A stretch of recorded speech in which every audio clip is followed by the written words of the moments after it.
One of the most common things I hear as a real estate broker, whether it's home buyers looking for their own personal home or whether it's investors or especially people that want to get into investing in rental property and home flipping, it is people saying, I want to wait for better interest rates. I want to wait for prices to go down. I want prices, you always see the memes, I'm waiting for prices to go back down to the pre-2008 levels. And you're never going to time the market. It is just like the stock market. You cannot speculate. You might be able to make some inferences, but you're never going to win if you wait and wait and wait. So I want to look at this from a statistical perspective rather than an emotional buyer's perspective and look at some historical numbers so you can really see the growth that you are going to get if you just put your money into the market and get started when the time is right for you, not just trying to time the market. So these statistics that I have here, they are all from the Federal Reserve of St. Louis. So if you want to look up the St. Louis Federal Reserve.org, they have a lot of great statistics on their website. So that's where I got these numbers from that I'm using today. So I want to start with showing you guys, I want to talk about interest rates because this is the really common one now. When we were in the 2020s, interest rates were the lowest any of us had ever seen. As a real estate agent, it was crazy to see what expensive houses somebody could buy and how low their payment could be because the interest rates were so low. But that also drove up prices. So in 2020, the interest rates went down to like 2.7. I saw people with VA loans and buying extra points and stuff, sometimes getting even as low as down into like the 2.2s and the 2.5s if they weren't using 30-year mortgages. So what I wanted to do, because when I was younger, I would hear my parents talk about when they bought their first house. My parents are in their 60s now. When they bought their first house, their interest rate was like 12%. And I've heard so many people in that generation talking about buying their first home at interest rates of 18%, 17%, 15%. So when people saw twos, it created a false expectation. And they went back up to 6 and 7, and people would say, oh my gosh, interest rates are so high. But historically speaking, they really weren't that high. So I wanted to break it down for you. So I went back to the 70s. And what I've done here is I have picked the highest interest rate I could find on the graph that I was looking at from each decade. So 1974 was the highest that they were in the 70s, and then I found the lowest one in the 70s. The highest in the 1980s was in 1981, and then I just found the lowest in that decade. So that's kind of from this over, that's how I came up with those numbers. So in 1974, so in the 1970s, interest rates got as high as 10.03, and within the 70s, they went as low as 7.31. That was the lowest interest rates were in the 70s. But at the same time, the median house price was $24,400 in the 1970. Now, I didn't pick from any specific year in the 70s. I just picked for the decades over here. I just did 1970 specifically, 1980, 1990, 2000, 2010, 2020. So just for you to track how I picked my numbers. So in 1970, the median house price was $24,400. Now, I want to clarify the difference between median and average if you don't know. Average is where they take all the statistics, all the numbers of home sales, add them up and divide them by the number of home sales. But then of course you have the billionaires buying multi-million-dollar homes, and then you have people buying really affordable homes. And so sometimes average isn't, I don't feel like, the best number to look at in this case. So median is the number if you take all the numbers for home sales and you take the one right in the middle that divides the top half from the bottom half, that's median. So keep that in mind as we go through this. Then we get to the 80s. 1981 interest rates were the highest that I could find from this period moving forward. They were 18.39% in October of 1981. The lowest interest rates were in the 80s at all was 9.05%. So 9 is much better than 18, but if we saw 9% interest rates today, we would lose it because just a couple years ago, we saw 2.72%, right? So then we get into the 90s. So in the decade of the 90s, 1990 in May, the highest was 10.37%, and the lowest for all of the 1990s was 6.6%. In May of 2000, 8.52 was the highest interest rate of all of the 2000s, and then they went down to 4.78 at some point in the 2000s. Then we get into 2011, the highest interest rate in the 2010s moving forward was 5.05, and then they were as low as 3.35%. Now, one thing to keep in mind is there's things to factor in for when you get an interest rate. So you might have said, well, mine never went that low or mine never went that high. These are just based off of the advertised rates. Of course, you can buy down interest points. You can you have a higher interest rate if your credit is bad. So there's other factors to keep in mind. Now, in 2022, interest rates got up to 7.06%.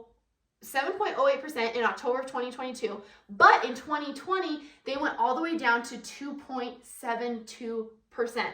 Now, today, I'm making this video, it is June 12th, and so I pulled just when you Google today's 30-year mortgage rates, 7.49% was what came up on my Google search.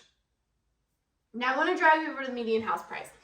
Look at how much from decade to decade, regardless of what's going on over here, prices are inflating. So 1970, median house price was $24,400. 1980, $64,000. It more than doubled in 10 years. Even though interest rates went up a ton, it's still more than doubled. Then from the 80s to the 90s, so from 1980 to 1990, it went up to 121.5. It didn't quite double, but it close, no, 60, 120, yeah, it a little bit under doubled, again, in 10 years. Then we went up not as much, but from 1990 to 2000, we went up a good chunk of over $40,000 for a median price. Then from 2000 to 2010, we didn't double, but we went up a lot. We had a significant jump in the median house price.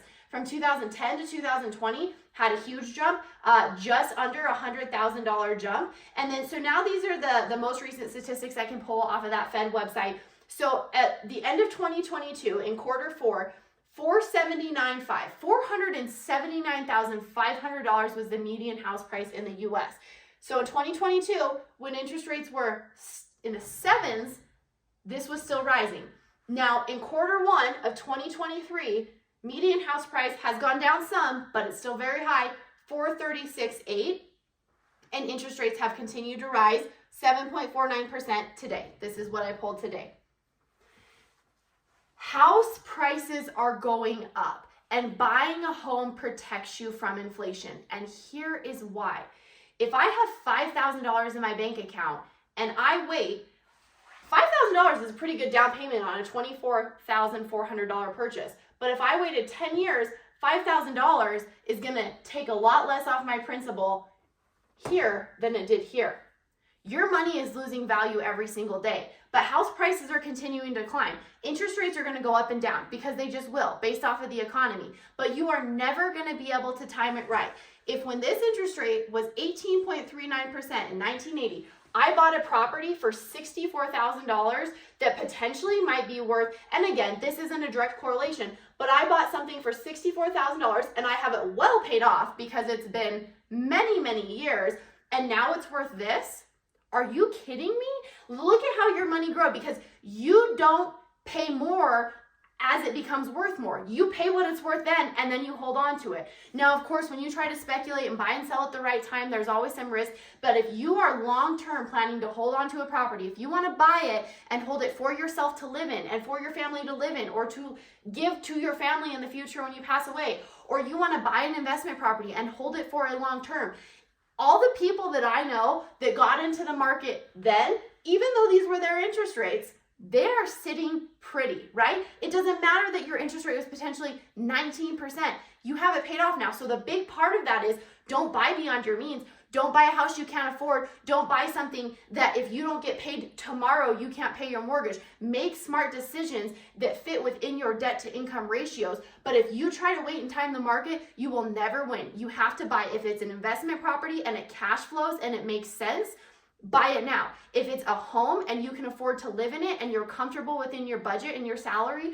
buy it now. Because I keep hearing people say, well, I'm going to wait for interest rates to go down again. I'm going to wait for interest rates to go down again. What if they don't? What if interest rates are 7.49% today and the median home price is $436,800, and in the next 5 years, interest rates are 10 or 18 or 12%, and the prices continue to go up? And I know everybody likes to say, well, if interest rates go up, home prices will go down. This shows us that does not always happen. And the other thing is, you have to look at it this way. In our world, because these are United States statistics, more and more people are moving into the United States every day. People are having more children because infant mortality rates are lower, and people are living longer than they have ever lived before because of all the access to medicine that we have. We have a ginormously growing population, and our housing development is not growing at that same rate. So even if interest rates go up and prices go up, the demand and the need for housing is also going up. So people will still need houses,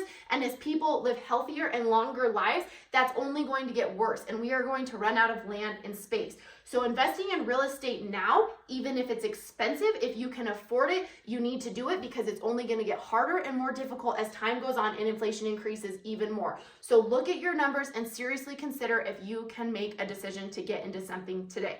I hope this was helpful. I hope looking at numbers was helpful for you guys and seeing true, accurate statistics rather than just having your feelings about, oh my gosh, 7% is high. Well, it's not compared to 18. Happy investing, guys. Get to it. See ya.